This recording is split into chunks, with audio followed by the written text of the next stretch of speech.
Welcome to the AirCon Vault, recordings of the live streams from AirWiggles Audio Conference. These are made free thanks to our sponsors, A Sound Effect, Game Audio Learning, Kilohertz, Audio Kinetic, Soundcuts, Sugi, Boom Library, Sound Warriors, and AirWiggles, the online home for audio people. Welcome to the Junior Sound Designer panel. So this is a repeat of last year's very successful panel where I'm going to talk to three wonderful junior sound designers about their experiences getting into the industry recently. Let's just have a really quick hello. Sarah, I'm going to start with you. You want to say hi quickly? Hey. I'm also going to go to Katie, who's here as well. Hello, thank you for having me. And Eli. Hello, it's good to be here. Yes, thank you all for joining me. I'm super, super excited.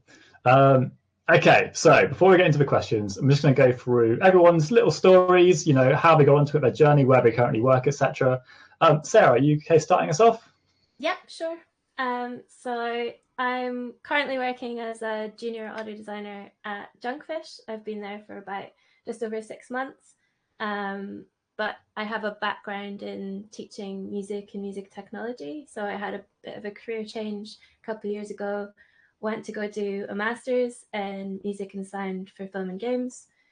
Absolutely fell in love with sound design for games and spent last year networking and trying to get into the industry, which finally did happen. And that's what I'm here to tell you about. So yeah. Thank you. I really appreciate that. Katie, you good to go next? Hello, I am the audio designer at Hyperliminal Games based up in Dundee. I started work as an audio designer just shy of a year ago, and before that I was QA for about a year and a half before that. I came into the industry in 2021, I think. That adds up maybe. And yeah, my background is in sound design and some music as well. I did sound production at Edinburgh College and then did sound design at Edinburgh Napier, graduated in 2020, had a bit of panic as we all did, and then came into the industry in 2021. That's me. Thank you very much. And Eli, do you want to run us up? Yeah, so I'm Eli Forster. I'm a freelance audio designer, currently working with iGame Audio, and I was previously a junior audio designer for Surgent Studios for about 15 months. And yeah, I went to uni doing sound technology, and then I wasn't really sure what to do with that. And then I sort of stumbled into the game audio space and just got to know a bunch of cool people and built up my sound design skills. I don't know why I used air quotes.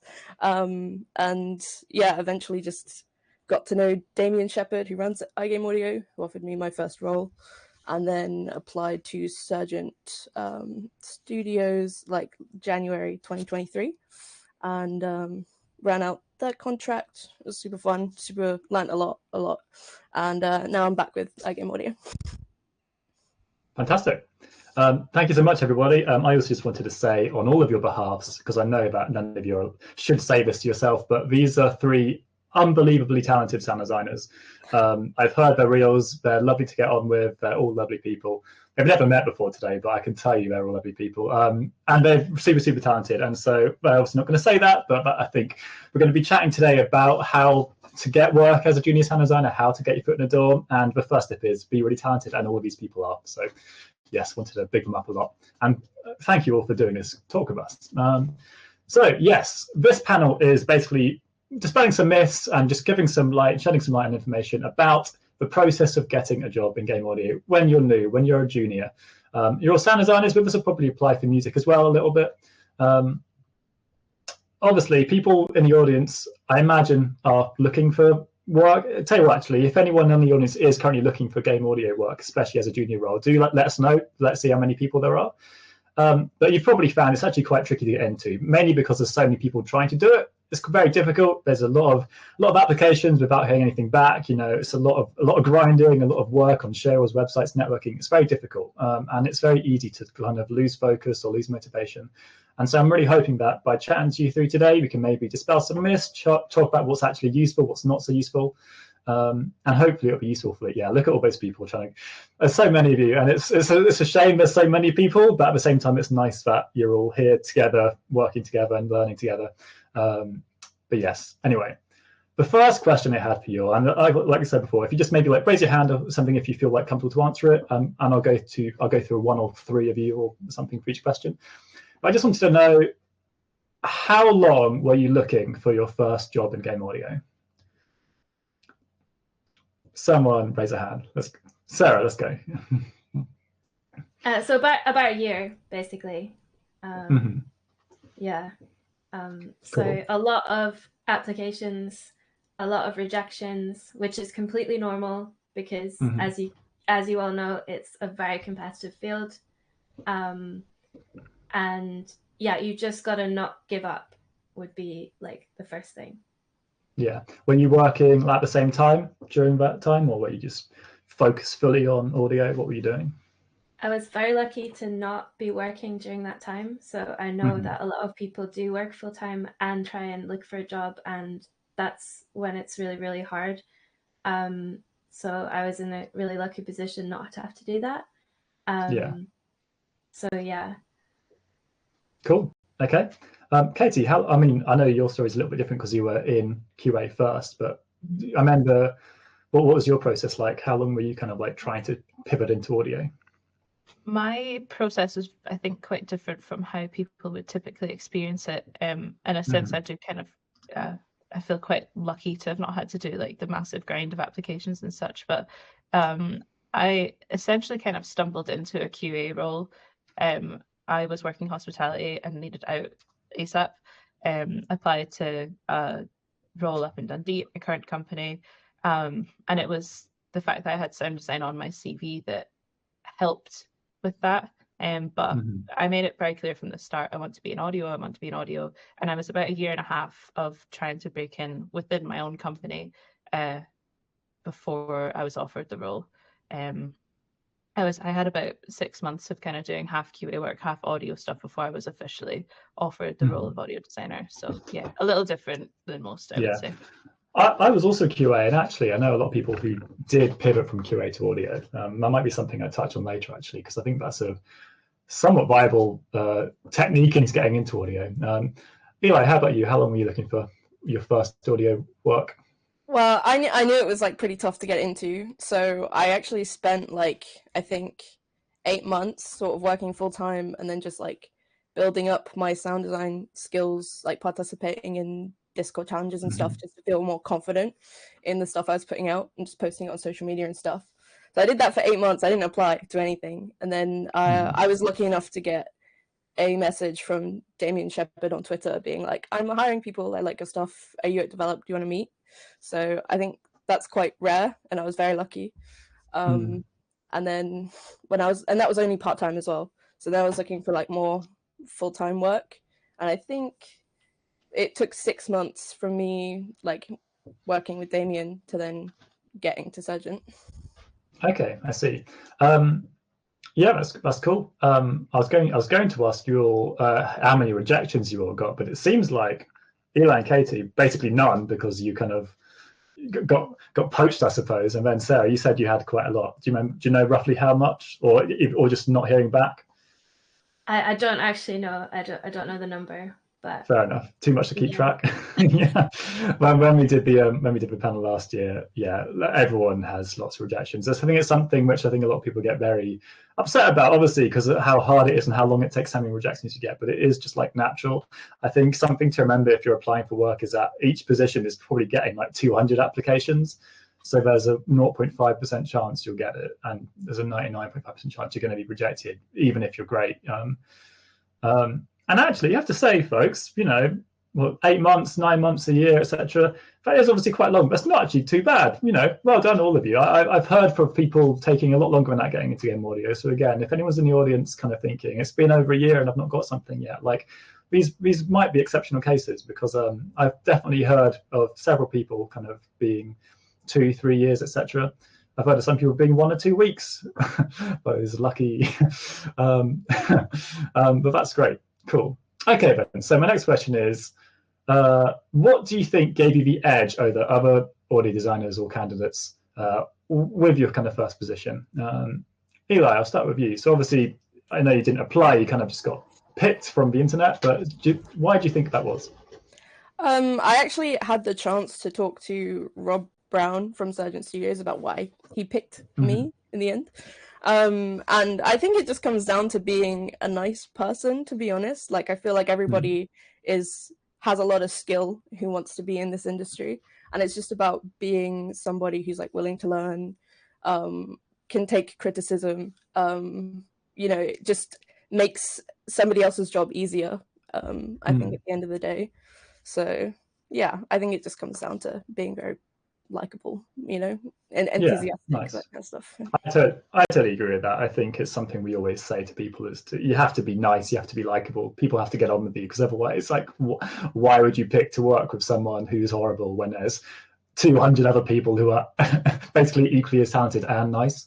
That's lovely. Sarah, what do you think? Yeah, I totally agree with that. Very similar. I think personality plays a big role. So if you've got a strong portfolio and you've got the sound design skills down, then it's kind of about, are you going to fit into the team or not? So I think that had a part to play. But also for me, like, having experience in a different industry helps as well, just to have us like that kind of background of professional experience as well, I think. So the combination of those three things. Yeah, great. So Katie, for you, obviously, since you're in the same company as a QA and then moving into audio, that probably gave you a big boost over if there were any potential other candidates, because you already know the team and work with them. Do you think, I mean, I feel like it's an obvious question, but do you think it helped working in the team already? Absolutely. Like, I was able to sort of, I guess you can kind of prove yourself as like a hard worker or keen to learn, eager for all those things. But yeah, just building relationships with the people within the company was a huge help. You know, don't make any enemies along the way, I guess. But yeah, no, it was a huge help. It was definitely probably the reason, I would say, more than anything else. How about when you actually applied as the QA? Do you think you did anything differently then to kind of stand out above the other QA designers? Called testers. Yeah. They did say that my just having audio on the CV was something that was just different, and they didn't see it too often. My company is Dundee based, and there's no, as far as I'm aware, I think there used to be, but there's no like university that offers anything audio related in Dundee. So I think that was something that was maybe different for them to not have seen before. Yeah, that was definitely one of the reason that I got the interview, and then I think the interview just went moderately well, and they hired me. So yeah. Well, clearly went very well. Great. Okay, cool. That actually brings me on lovely to my next question. So thank you for that, which is I wanted to ask all of you, start to finish, what the application and interview processes were like. What can the people in the audience expect if they do manage to get through the first few stages of an application? Anyone want to go first with this one? Don't make me pick. I can I'll go. pick. Okay, yeah, go for it. Yeah. I'll go first just because I didn't really have an application or as such a formal interview for the audio designer role. It was very much I interviewed for QA. I had what's it called, like a test and then a second interview, and then I had the job. I did about a year or such in QA, and then I got basically given some audio work, and that lasted for around 6 months or so, I think.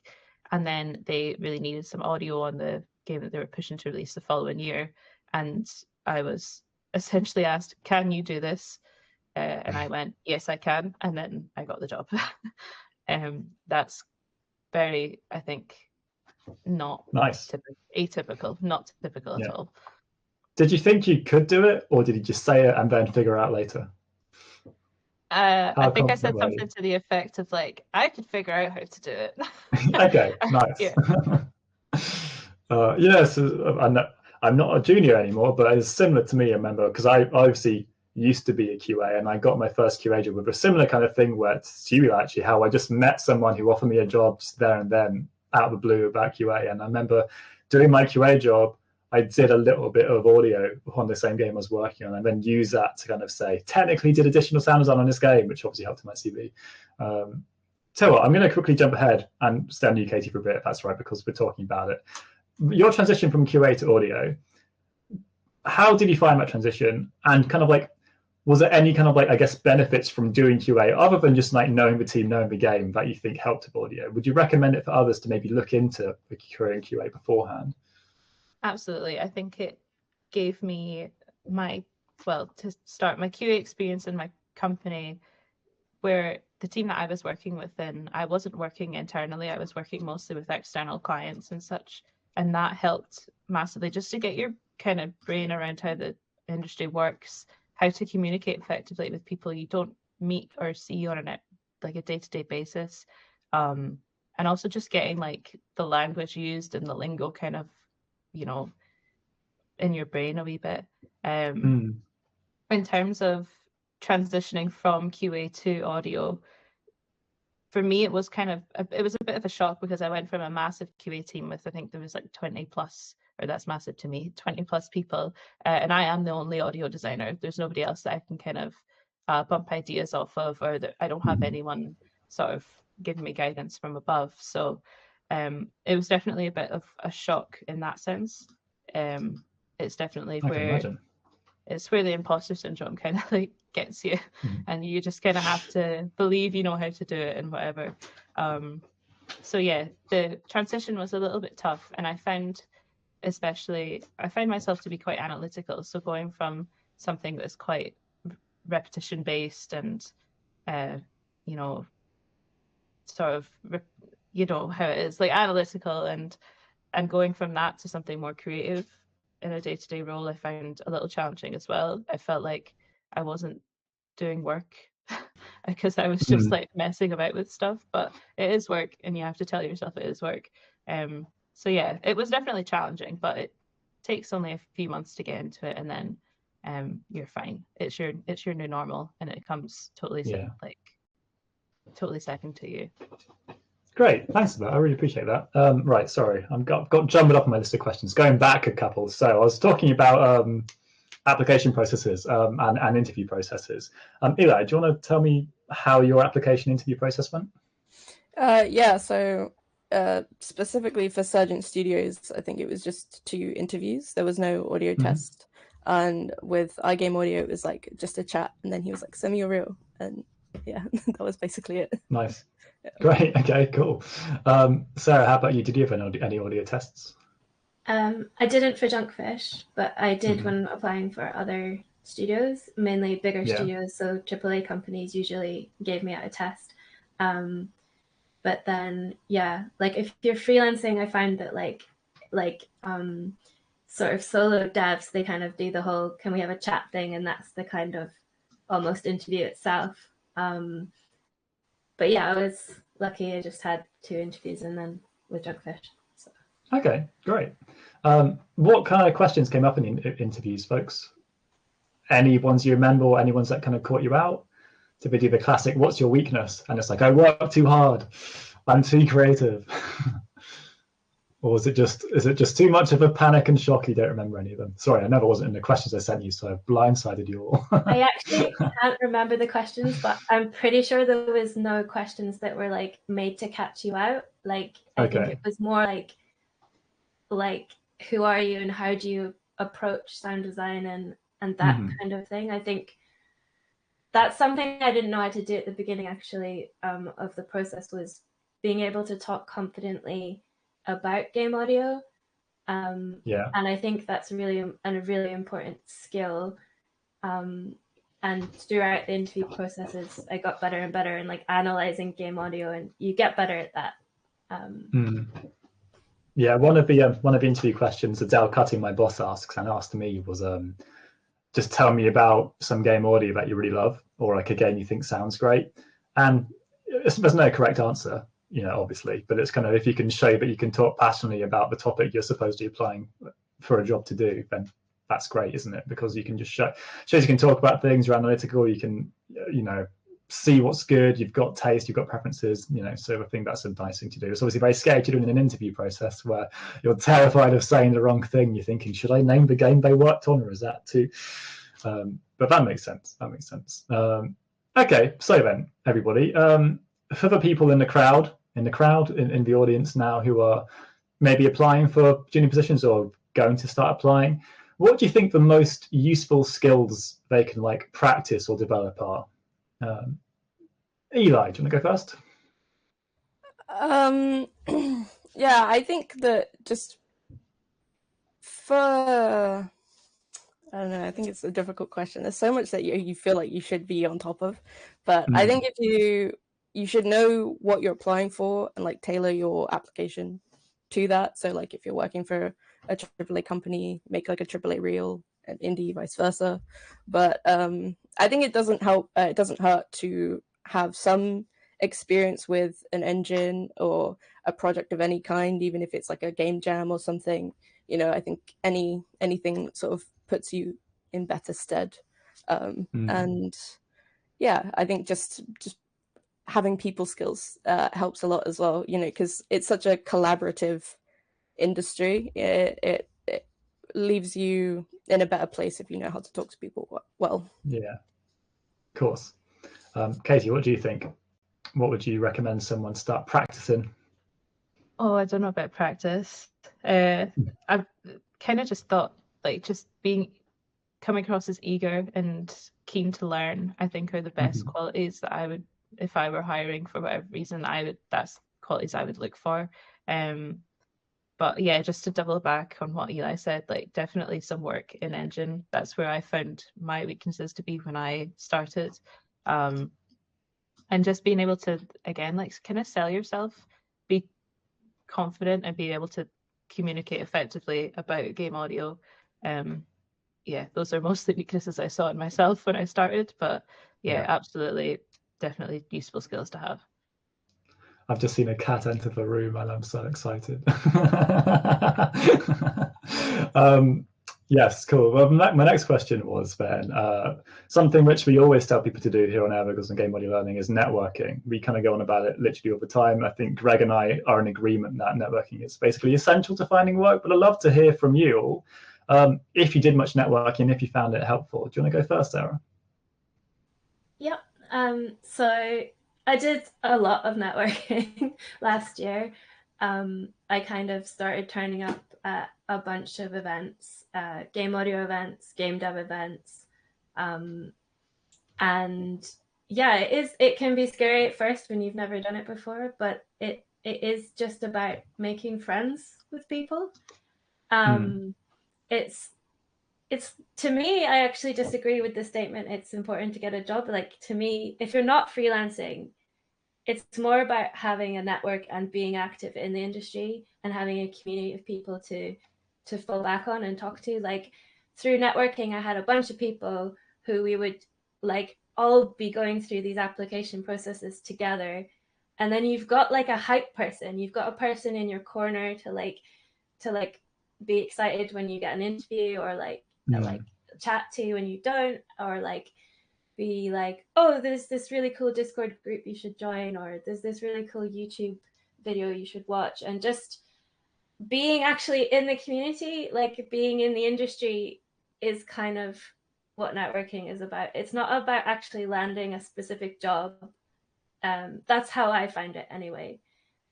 It kind of helps you get to the job, but not directly, like indirectly. Yeah, I completely agree. That's exactly my experience, and has been the experience of almost everyone I know, actually. So yeah, I think great, extremely well put. Just brief intermission. People asking questions, I will get to them, but I'd probably rather you ask me at the end, because it's going to be really hard for me to keep track of them all, because there's so many questions coming in, and that's great. But feel free to send your questions again when I do the public questions towards the end. But for now, let's get through my little list. Yes, okay, so I wanted to ask, someone mentioned it, I think it was you, Eli, mentioned earlier that there's so much to learn in audio. There's so many different parts of it. I've still got so much stuff I'm not really sure about, or haven't really started looking at. So I wanted to know if there's any areas of audio that you were completely inexperienced in when you got your first positions, to kind of let people know that you don't have to know everything, or do you all just know everything? I'm assuming that's not the case, but it might be. You might all be just incredibly amazing at everything. What do you think? Katie, do you want to go? Yeah, there's a lot I don't know, and that's okay. I think the thing that I noticed myself tripping up on a lot was I really struggled to like round something out and call it done. I didn't know how to sort of wrap it all up. I didn't know how to make it sound good all together cohesively. It took a lot of trial and error and a lot of back and forth. And as well, when I had a lot of people coming to me in the company being like, what do you think about this? What do you think about that? And then suddenly things like spatial audio and accessibility options and all of this stuff is getting thrown around. And it's just a bit like, it can be very overwhelming. Yeah, I think it's quite natural to not know we've got a visitor and to not know everything. I'm going to throw him out the room. Eli, how about you? Is there anything you think you completely didn't know or weren't up to speed with when you got your first job? Yeah, I think I agree with a lot of what Katie's saying. You know, like I think it's really evident, especially when you talk to a lead, like somebody who's been in the industry for like 7 to 10 years, like the difference in knowledge, like the questions that they think about when you're like, how do I make it sound good? And they've got like 10 different questions that they're trying to answer in their head. Just that level of forethought that I think only comes with time. But I think mostly just implementation, like it's specifically like using Unreal Engine blueprints. I don't have a lot of experience with, and synthesis. Actually, I'm still quite bad with it, but something that I want to work on.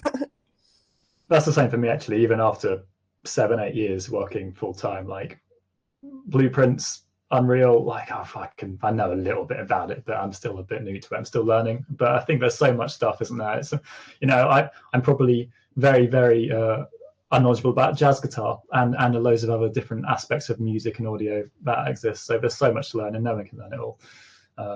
Great. Okay, right. Next question's a two-parter. I'm more interested in the second half, but if you don't have one, then I can just go for the first half. I wanted to hear about advice you received, maybe from mentors, people, friends, colleagues, parents, whatever. Did you receive any advice that you think in hindsight was actually really good, really helpful? And also, did you receive any advice which was just like completely off and not helpful at all? Sarah, have you got any for those? Oh, sorry, I thought I like cut out. So I'm not necessarily good and bad, but I would just make a point of saying that there's a lot of conflicting advice out there, and even a lot of you listening to this panel and other talks at AirCon, there might be things that don't sit right with you, and that's fine. Like the person that knows you the best is you, and some advice might be really helpful for you and some might not, and that's fine. And you've just got to remember that like everybody is different and everybody's going to have a different path into the industry. And yeah, don't take every single bit of advice, including what I'm saying today, as like gospel. Like, things might not work for you. That's kind of a paradox. It is a paradox. Yeah. Advice. That's really well put, actually. It's something I'm actually really interested in. I'd love to dive into more. I won't do it now, but like, you're right, conflicting advice among like audio pros and veterans, like the kind of question of whether it's better to focus on, one particular thing, like just become a really great gun weapon sound designer, or to broadly generalize everything, music, sound, implementation, dialogue, everything. Like it's like a 50-50 split down the middle of the industry of what they think people should do to get into it. Like, and ultimately just half people have one experience doing one thing and it worked for them, and the other half has something else that worked for them. Like, I'd really think about, if you get any advice from anyone, like think about like why they think that, like why it worked for them, why they're recommending it. It's not necessarily, like, just like you said, it's not necessarily gospel. We all might be totally wrong about everything for you, but everyone can just kind of share what happened to them really in their experiences. So yeah, I have to say, again, sorry to hijack it too much, but like when I was getting into audio, everyone was saying I had to learn programming and coding and implementation, all this stuff, and I hated it, and I wasn't very good at it, and it was completely new to it, and so I just didn't. And I managed to get work, and I became a full-time employee before I ever really touched any of the kind of whys or implementation stuff, just by doing asset design and music design. I'm not saying it's not worth it. Sorry. Yes. On the back of that. is that actually if you're going into a junior position, if you've got a good boss, which hopefully you will do, and I'm very lucky to have, like, you should have space to learn some of the things that you don't know and space to grow. And that shows that you're with a good company and with a good team and have a good boss. So like, you're never going to know everything, and that's okay. Absolutely. Yeah, I learned a lot on the job as well. That's totally right. That's totally right. Okay, right. My next question is for all of you. Katie, I'll start with you if that's okay, which is, did you participate in any mentorships and was it helpful? I did indeed. I participated in the Limit Break mentorship last year.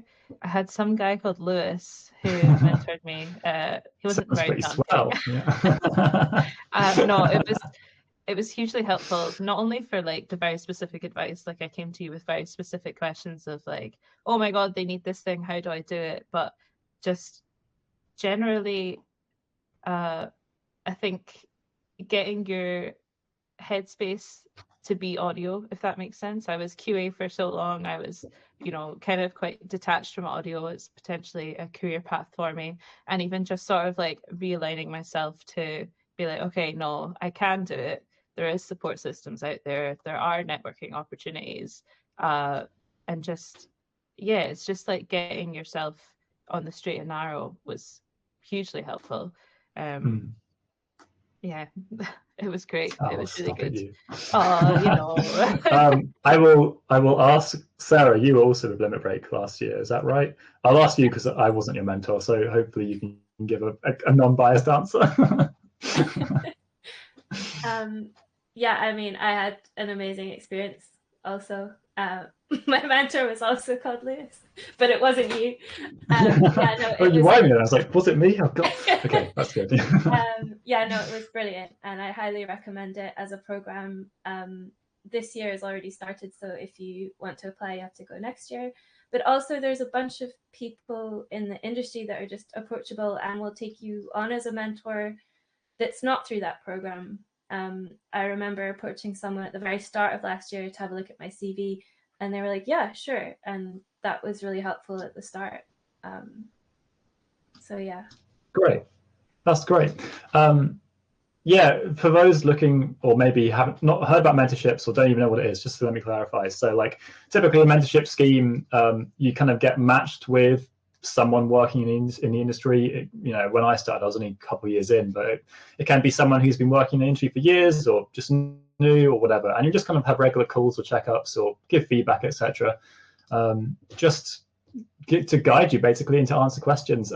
So what Katie and Sarah and I were talking about was a mentorship scheme here in the UK called Limit Break, which I'm a really big fan of. I think it's fantastic. It's for underrepresented people in the games industry, but it's UK only, unfortunately. But if you're not applicable for Limit Break, there's plenty of other mentorship schemes out there. Like Intergames has one. There's a great one on gameaudiolearning.com. There's a mentorships tab. You can find loads of mentors who've all volunteered their time just to be emailed to answer a question or maybe do a video call or maybe set up something regular. Lots of people are really, in general, right, for people like looking into the industry, I think the audio community, especially the game audio community, is really nice and friendly. I think the worst you'll get is just no response from someone, but most of the time I think you'll get like a pleasant, nice response. We're all quite busy, so they might not be able to help you with everything, but like at the very least I think people will be keen to point you in the right direction.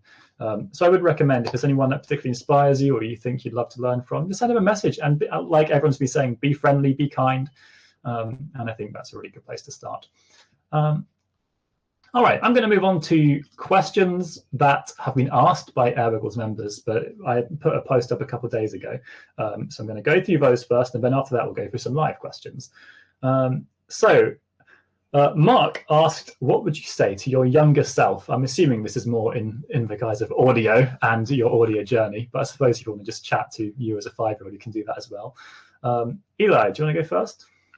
Yeah, that's a really good question, actually. And I think that the main thing I would say is just learn when to say no, Like, I think it's so easy when you're starting out for audio to be like so all-consuming and like this do-or-die mentality where like I just have to get a job now and I'll just take whatever comes my way.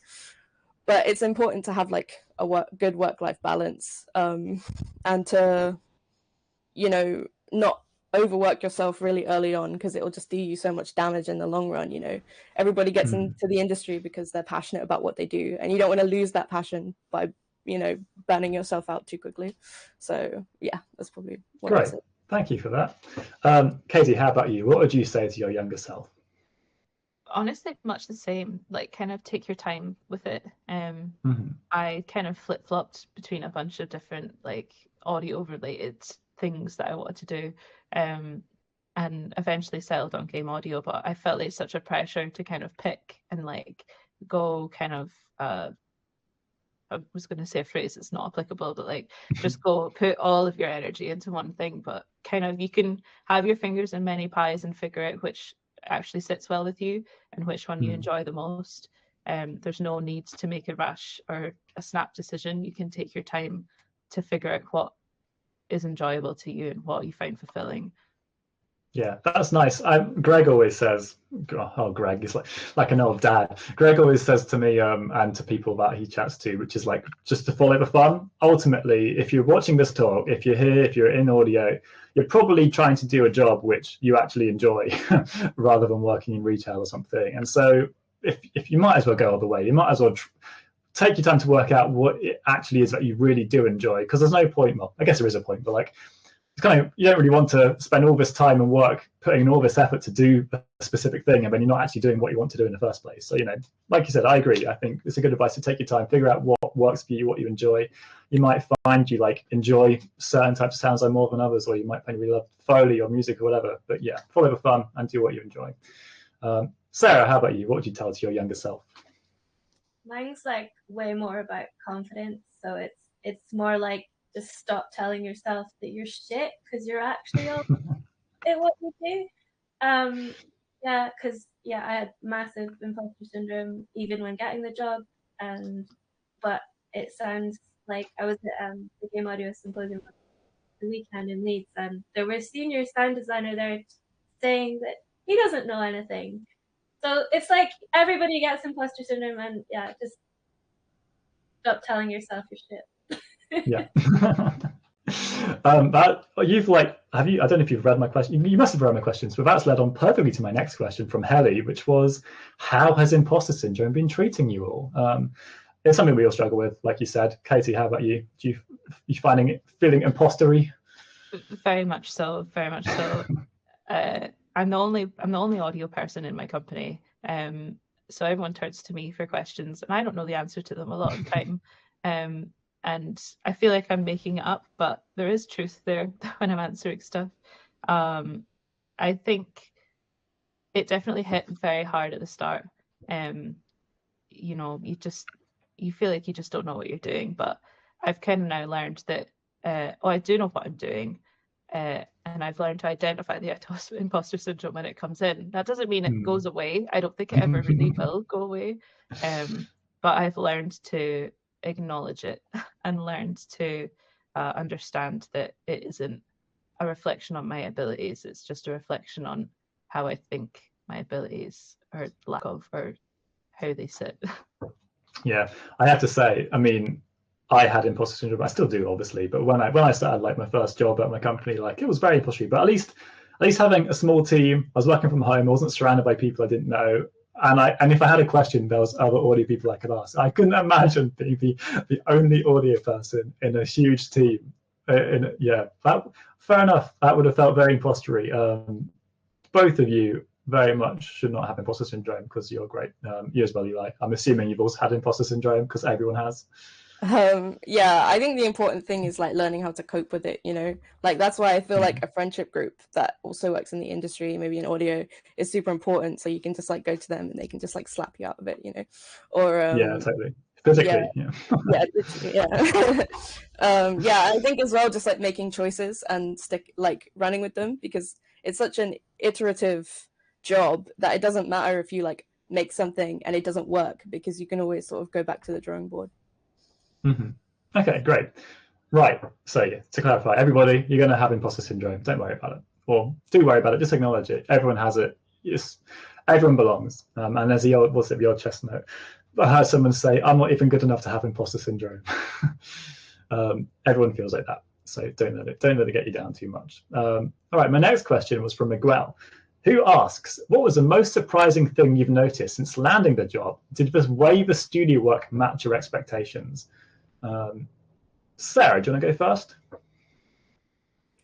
Come back to me. Okay. Eli, do you want to go? Yeah, I think that the most surprising thing was probably workload, because I think Surgent maybe had been a unique experience because the game was already in development for 3 years by the time I came on, and like they said from the outset that, oh, you only have 1 year to do all of the audio, and the audio team was super small. It was like audio lead, 2 junior audio designers, and then 1 contracted audio designer for voice design. He's a really cool person. His name's Ulysses. He's got a talk on Lot or Not on Wednesday. And so it was like really hard, like a lot of work, but I didn't really have like an understanding of how much work that would be, like going into it, even though they were very upfront. And I think like the amount of iteration there is as well in order to actually hit like the vision that like your lead or someone has was quite surprising. And just like looking at the amount of iteration and how quickly things turn around in other departments, and you're like, oh my god, okay, everyone's just like crazy talented. It's sort of like inspiring and also a bit daunting sometimes, but yeah. Nice.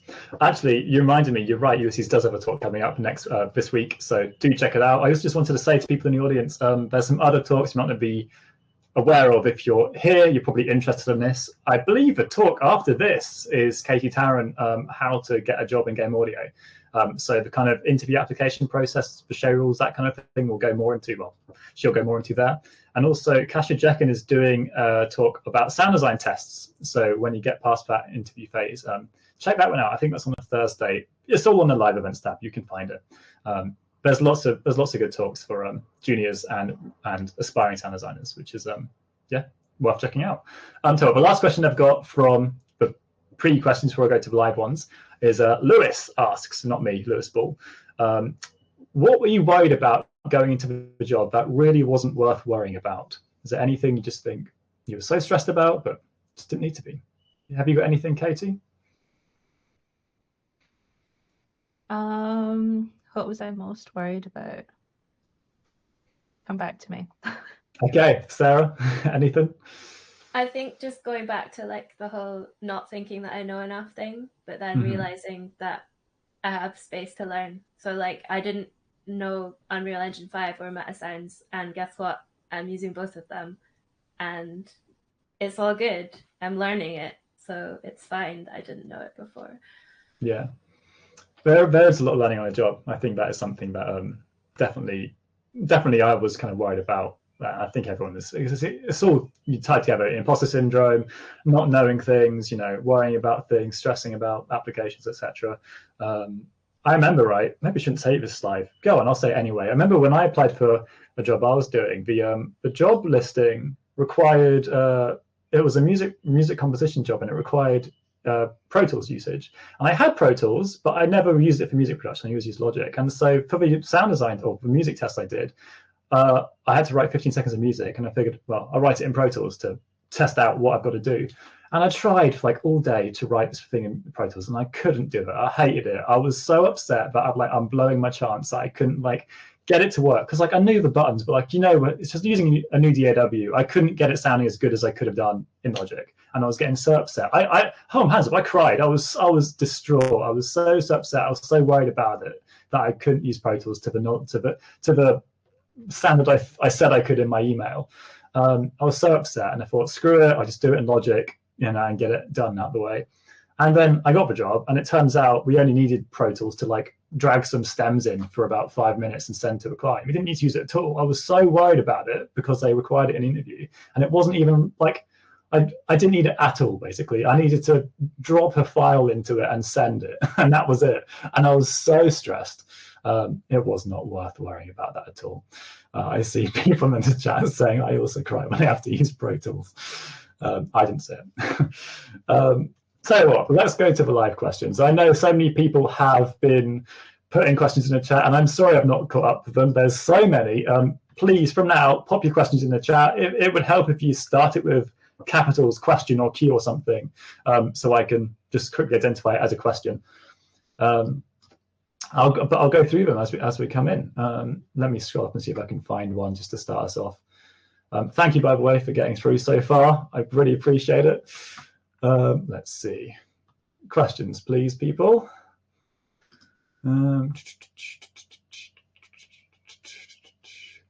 It's so hard to, so many messages. This has been a really active chat. I feel bad for not keeping up with it. Oh, I shouldn't have said. Here we go. Question. God, my chat's going wild. Victor asks, how common is crunching in the companies you work in? Does anyone here crunch or have any strong opinions about crunching? So no, Sarah, you don't crunch, is that correct? We have an anti-crunch policy. Fantastic, that's awesome. That's great. How about you, Katie? Yeah, same here. Like, you're encouraged to sign out exactly 8 hours after you signed in. Amazing. Eli, how about you? Yeah, Sergeant also had a anti-crunch policy. That's great. Wow. I have to say, I'm a little surprised at that, but I'm really glad that the three of you are not having to crunch. That's awesome. So, Victor, I have a feeling the actual industry probably isn't as nice as we've just made it out to seem. I'm sure there are plenty of companies that do crunch, and I think maybe some of the bigger ones do. I'm not going to name any names, but yeah, I'm glad to hear that a lot of places are maybe fighting against us over these kind of policies. So that's great to hear. Cool. Okay. I think it's Maxim, I think, has said, and it's just a simple question. What is the level of sound design required? I'm assuming that's kind of like what kind of standard. What do you think? Anyone want to take that one? Sarah, you're pondering it. Yeah, I mean, I think that's quite a tricky question because, like, it. Yeah, I'm not sure if I'm the best person to answer because I don't know actually. Yeah, I mean, it's hard to say, but like as good as you possibly can be. I would say, not to answer on your behalf, everyone, but like I feel like ultimately you should be able to have a show that basically sounds like a finished product. You know, because someone's going to be able to do that. That's what you're competing against. So you might as well just aim to make it as good as possible. You know, I wouldn't settle for anything less than that. Just do your best ultimately, right? That's all you can do. But yeah, there's no upper limit. Let's see. Here we go. Oh, I'm going to ask this question, and there's a correct answer, everybody, and I need you to answer this correctly for me. Where do you recommend to do networking? Through Discord, Twitter, etc., or in-person meetups? Come on. AirWiggles. Thank you. Someone can say it. I'm obviously very biased. AirWiggles is great. Will, yeah, AirWiggles, you're on it. You're on the best site ever. There's so many things to do here. You can get feedback, events, everything. It's amazing. Anyway, less about that. Apart from AirWiggles, which is the obvious #1 choice, how have you found kind of Twitter, Discord, LinkedIn, in-person stuff? Sarah, you did loads of networking. What did you find was helpful?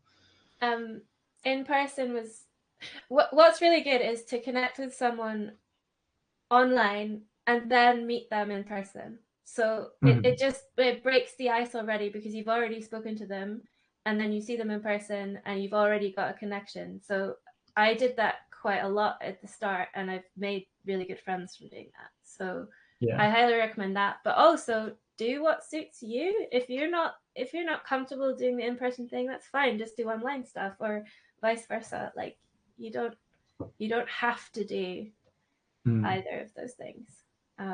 But yeah. Yeah, I think maybe, I don't have any stats for this, but I think maybe a recent trend is I think online networking is probably becoming a little bit more useful in comparison to in-person networking. Obviously, they're both great. I recommend doing all of them. But I feel like since COVID and everyone started working remotely, I think online networking is probably better. Well, not better, but better than it was. So like you said, I would recommend that if you're not as comfortable doing in-person stuff. But if you can do both, I'd try to do both. Let's go another question. Here's one for all of you from Adam. What game can you not stop playing right now? If you play games at all, that is, because I don't. Eli, do you want to go first? Oh man, I've been like a long time Overwatch addict, so you know, Nice. I'm in that. Cool. Yeah. Katie, how about you? Oh, it's like Tears of the Kingdom still. It's taken me 6 Nice. months and I've still not finished it. But do you know like how far through? 10% probably after 6 months. I don't know. Maybe like 60% of the way to the story. Okay. But Great. you're gonna 5 you're months gonna at do it least. all eventually. Yeah. How about you, Sarah? Anything you can't stop playing? I'm still pretty obsessed with Baldur's Gate 3. Not gonna lie. Yes. Oh, you know, if you're interested in Baldur's Gate 3, there's a talk on Baldur's Gate 3 and the audio of Baldur's Gate 3 coming up at AirCon. I forget which day it is, but it's in the live events tab, so go and find it. It'll be great. Nice. Okay. Question. Do you all have sound design reels for application processes? What was your process of making those reels? That's quite a big question, and I think that would probably be better answered, or at least more in-depth answered, in our next talk by Katie Tarrant. But just quickly, yeah, do you have reels, folks? And what was your thinking behind how you made them? Eli, do you want to go first? Yeah, so I'm another like outlier in that I didn't really ever have like a proper reel. Like it was just sort of like a compilation of the redesigns I'd done as part of like Discord challenges and things that I just sent in. I did sit down to start a proper reel, but by that time I already had a job, so I was like, oh, maybe I'll leave this because it's so much effort. It's so much effort. Like, and nobody tells you that. Like, you have to be like a video editor, and you have to be good at like maybe graphic design or something, because you want like the cool splash logo and stuff. And it is like it is a big time sink. I am planning to do a proper one soon, though. Finally. Yeah, I don't have the same. I did make a reel, but when I was doing loads of reel reviews and stuff and mentoring, I didn't have a show reel that was up to date, and so I thought I'm going to sit down and make one. And it's actually very difficult. I have sympathy to those making reels. I do think it's useful. Do either of you ever to have a reel or into making reels? Yeah, I Sarah, have a reel. did you make?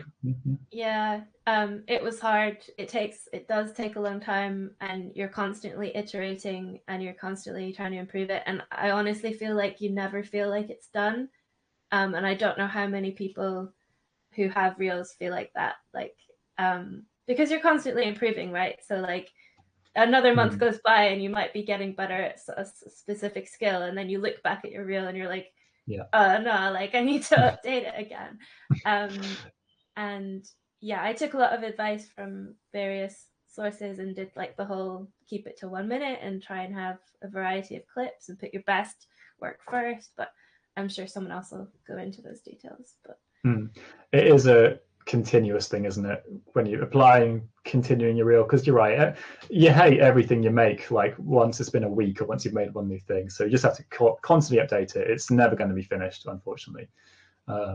Even though 2/3 of people here don't really have reels, I'd still recommend doing reels. I think it's probably the best, easiest way to kind of like get your name out there. But I would say, again, we're doing a reel reviews later this week for AirCon. Greg and Sean Hart's going to be taking a look and tearing apart some reels submitted from the AirWiggles audience. So check that out as well. Oh, so many great talks happening. It's so exciting. Okay, Vincent asks, how often, if ever, do you feel sidelined or ignored during game dev meetings because the devs think you're just an audio person? This really kind of this gets to me a little bit. This is pulling at my heartstrings. This is bringing back bad memories. Katie, I'll go to you for this one because I know you're the only audio designer at your company.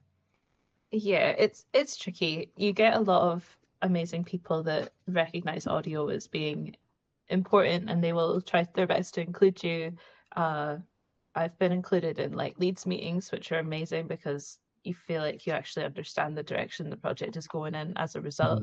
And then you also have, for example, I'm working on a number of projects at the moment, too many probably, but in some I'm so involved and really like on the pulse of it, and then other times I realize that there's been entire pre-production planning and like entire scope of projects and then that have been planned, and I get a random message being like, oh, by the way, we're doing this now, whereas I would have been like, no, we're not doing that because I can't do it in the time that we've been given. So it is fairly common.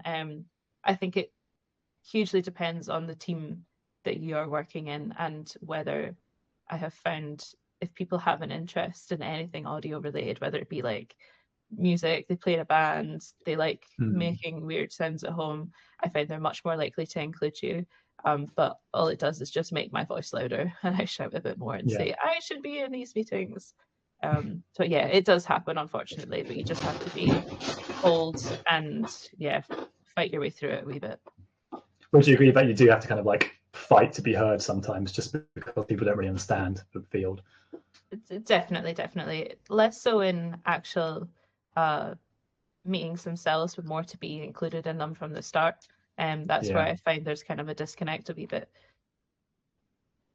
Yeah, I've definitely heard that. I remember hearing a story about someone that worked in an audio team at a company, and they organised. They were kind of getting sick of everyone not, respecting audio and not kind of like respecting their requirements, etc. And so they organised this big day where they got all the entire game dev team, all the programmers, artists, designers, to do all these video recordings to these animations they made, and they went through the whole process. They did the recordings of the editing, they synced it all up.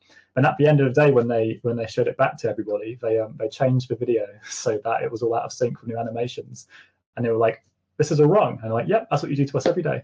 So stop changing the animations and start inviting us to meetings." And I loved that. I wish I could be in the room when that happened. That sounds so satisfying. Okay, question from James. What has been the most enjoyable part of your sound design journey so far? Sarah, how about you? Like, as in anything? Just anything. Anything honestly, you've really enjoyed. I mean, like, working with the team I'm working with now, I know it sounds really cheesy and whatever, but it's just really lovely, and I feel super lucky to be where I'm at, really. If you're talking about sound design specific, I'd have to have a little think. I'm sorry. That's okay. That doesn't have to be specific at all. Just like for me, I remember I freaked out when I first saw my name in the credits. That was like such a cool thing, and I really enjoyed that. Oh, I can't imagine that feeling, actually. That would be of course, cool. Nothing's come out yet. Yeah, well, I look forward to that. That'd be great. Hopefully they spell your name right. That is a problem that comes up a lot. I'll double Eli, check. how about you? What's been your favorite sound design highlights experiences so far? Yeah, I think just getting to know people who have like the same interests as you, like the people in this community are so great, and like I've managed to get to know a lot of like very cool people, and who all offer like amazing advice, and it's sort of like an invaluable part of working in this industry. I think just having access to like people with good minds and good ears and good attitudes. Mm-hmm. Katie, how about you? Enjoyable moments? Oh, it's going to be really cheesy, but when the game that I worked on was in demo stage, so it was like the first time basically any of my work had ever been seen or heard by anyone. And it was this little streamer, I can't even remember their name, which is terrible, but they said they liked the sounds, and I cried like immediately. It just caused like a flood of tears, and it's like all the struggles and all the imposter syndrome just sort of was like validated all in that moment. It was great. That's funny. That's great. I totally relate to that. I remember just like scouring the internet for like random streamers or video creators who play this game, just scanning for any mentions of audio. Yeah, I totally agree with that. That's that's really funny. Amazing. Maliki, I'll tell you what, actually, I might just answer this one for you, Maliki, because I think I can answer it really quickly. How would you quantify the distinction between technical sound designers and standard sound designers? Does the former work more on middleware than actual sound creation? Yes, technical sound designers typically work in middleware, like Wise and stuff. Sound designers typically work less in that stuff, but it's a kind of a slippery slope. Some technical sound design roles are going to be loads of asset creation. Some sound designer roles will be loads of technical stuff. Like it's a bit of a sliding scale. Every company's different, but yeah, you basically got it bang on the head. Here we go. Question from Jamie. What is your favorite DAW? I'm assuming we all have the same answer, but if there's any controversial answers, I'd be interested to hear them. Eli, how about you? I'm a Reaper user. Yeah, nice. I imagine that's the same for you, Katie and Sarah. Yep. Yeah, absolutely. I think actually I'm not really touching this yet, but if anyone here is looking to switch DAWs or looking to start using DAW, probably has to be Reaper. I'm sure it's going to come up a lot this conference. I'd recommend it. It's great. Okay, so there's God. I'm not even touching the questions. There's so many. I'll go for an extra few minutes if that's okay. I know we're kind of over our time now. Let me just scan through them. Are there any tools or softwares other than Reaper that you'd recommend to aspiring sound designers? I guess it could be plugins or certain hardware, anything that you think's made your life easier. Eli? Yeah, I think, you know, starting out, it's kind of hard to get together like a good sound library to begin with. And I like, when I first started, I just subscribed to Soundly. It's like, I think it's a bit expensive these days, but it gives you like a great, like sort of like general library, and it's got loads and loads of stuff in there. And then, you know, you can just like start building off of that, but at least you've got like access to something, you know. But all like there's like loads of like free stuff out there, you know, like I think, was it GDC do a pack, and yes, there's loads of like ones, newsletters and stuff, and that you can I think just building like a sound library is like the best way to start out. I totally agree. I think I could probably do 90% of my job with Reaper and Soundly, and that's it. I think totally right. Free sound effects, super good. Check out on AirWiggles again. There's a tab called Free Samples. People just post loads of free stuff there. So go on there, download a bunch of stuff. There's gigabytes and gigabytes of free sound effects you can download and use in your projects. So check it out, and you can even add some yourself. Let's see. SFX swap as well. Yes, I haven't done in ages, but it's brilliant. Yeah, I've been slacking as well, but I need to get back into it. If you didn't know, Ben Gallagher hosts the Sound Effects Swap, or if it's go to sfxswap.com. It's this great initiative where everyone in a week period of a month uploads a sound effect, and then everyone that uploads a sound effect can download everybody else's sound effects. So it's just a great way to get some community source sound effects. Oh, here we go. This is a controversial question. Brian asks, do you feel either excitement or anxiety around the apparently impending AI revolution? Does anyone feel brave enough to talk about AI? Some nervous smiles echoing around the... I can talk a wee bit. Yeah, let's do it. I am of the opinion of I tend to bury my head in the sand a wee bit about it. You hear so much about it. You hear so many conflicting stories about it. Yeah, I don't really have an answer. I just I take it as it comes. If I feel like it's something that maybe we're not at the point yet, but do we include it in do we stay ahead of the curve and start to include it in our workflows to make sure that we are obviously still relevant, whatever. I think that's something to consider, but at the moment I'm just sort of riding the wave with it. I don't actively use it at all, but it's definitely something that I keep a little eye on and see, oh, do I need to jump in on it? Do I need to just leave it where it is? Do I need to completely avoid it? I just sort of keep a finger on the pulse in that sense. Yeah, I'm totally the same as you. Like, I'm aware of it. I obviously stay up to date with it.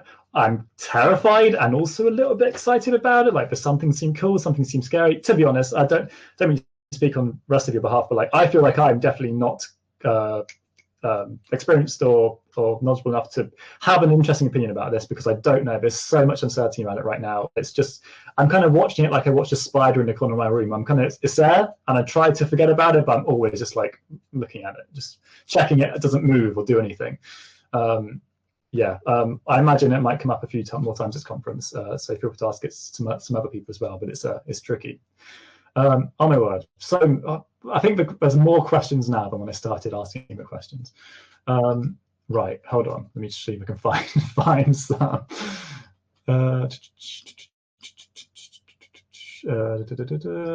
Here we go. Question. Do you have personal websites to host your portfolios? Did you think it was helpful to set up? Sarah, do you have a website? Yes. I think it's just useful just to have your show reel on it. So it's like a landing page for people to find who you are if you do send them a link, or if you do have a business card, if you go to develop or something and you still do that. Although lots of people have switched to using like QR code, like swapping details. Although lots of people still use business cards. But yeah, it's good to have one. for sure. Yeah, I agree. I think it's just nice to kind of like, when you go to Meetup, you can be like, here, go to this thing, and you can find all the information you need, and all the show reels, all the content information, all my information. Like, it's useful. I say probably is worth having one. It's obviously, it takes, like the show reels, it takes a while to set up, but yeah, I think it's probably useful.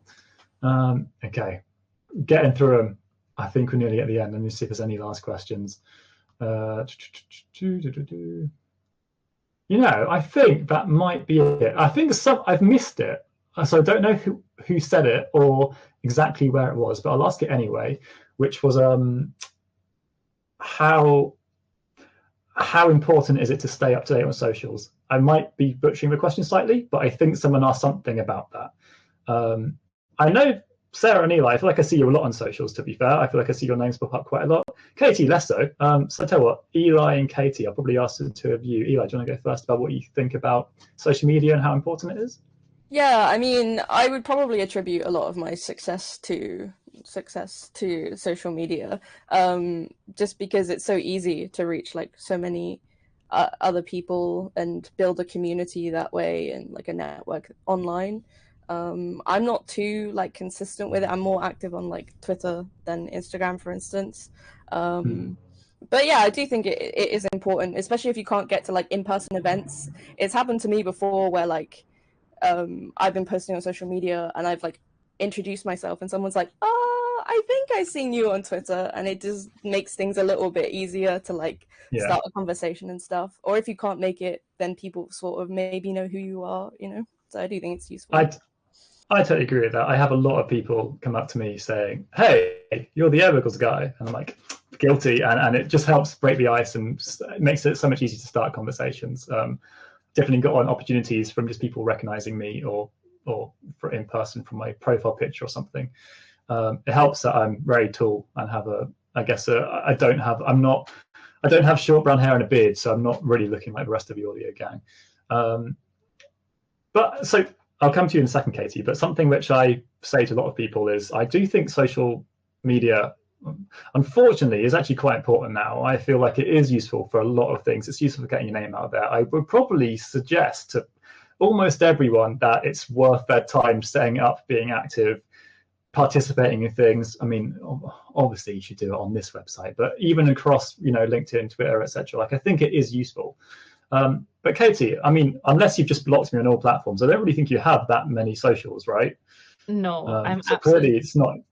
I'm terrible. Sorry, clearly it's not required. Like, yeah, I'm really terrible for not keeping up to date on socials, and I feel like I do miss out because of it. Not necessarily in terms of like keeping in touch with people, but generally just I don't have something to say like, oh, you can find me here. I just don't have that, and that does impact it definitely. At the moment, I'm not looking to like necessarily hugely expand my network, or I'm not looking to switch companies or whatever, but it still has been in the back of my mind that God, I really need to get this all set up. It is just pure like avoidance for me to have not done it before this. I do recommend it. Of course. Don't be like me. Okay. I do think I know I obviously am active very much on social media because I just go on it all the time to push people onto this social media platform which I run. So I'm the most active social media person ever, even though I don't actually like it that much. I know people have very strong feelings about social media and a lot of people don't like using it at all. But to be fair, Katie, even though you're saying, you want to get back on it or something, or want to start doing it, like, I think it's a testament that you don't actually need it. Like, just like Sarah said earlier, like, people's advice, etc. I'm going on here is telling you how useful social media is. Like, you did it. You've achieved, that kind of job without having to do it, which shows a lot. And it shows if you're listening to this thinking, I freaking hate social media and I don't want to do any of that stuff, then maybe you can actually get away with it. So fingers crossed for you all. Tell you what, I'm going to wrap it up there. I can't find any questions. There's probably hundreds I've missed, but I think we'd be here all day otherwise. I wanted to thank you all again so much for doing this. I really appreciate it. I hope you enjoyed it. I'm sure the 150 or so people who tuned in, I think they would have really enjoyed that because you all gave such great answers, super, super useful. I really, really appreciate you doing it. And thank you, everybody, for tuning in as well. I hope you had a great time. And why not treat yourself to a little T-shirt? so they're only $14.99. Ship worldwide. Go for it. You know. I'll tell you what. I'll let you all do some final words. Just to say bye, and then we'll wrap it up. Sarah, do you want to go first? Thanks so much, Lewis. It's been awesome, and thank you for all tuning in. That's a wild amount of people to listen to my ramble. So yeah, I hope you learned something or got something useful out of it. Yes, Katie. Yeah, again, just thank you for hosting. Thank you for having me. And yeah, just echoing Sarah, I really hope there was something useful here for you. Feel free to reach out if I can help in any way. Yeah, thank you. Sure. And Eli? Yeah, just echo everybody's sentiments. But yeah, thank you for this opportunity. It's very cool to be a part of this and what you're building here at AirWiggles. And yeah, I hope something helped, you know. Yes, I'm sure it did. I'm sure it did help. There's so much useful stuff there. I'm going to be in the Hangout space. I'll pop it in the chat right now. Just for the next few minutes, if anyone else has any other questions, I might be able to answer them.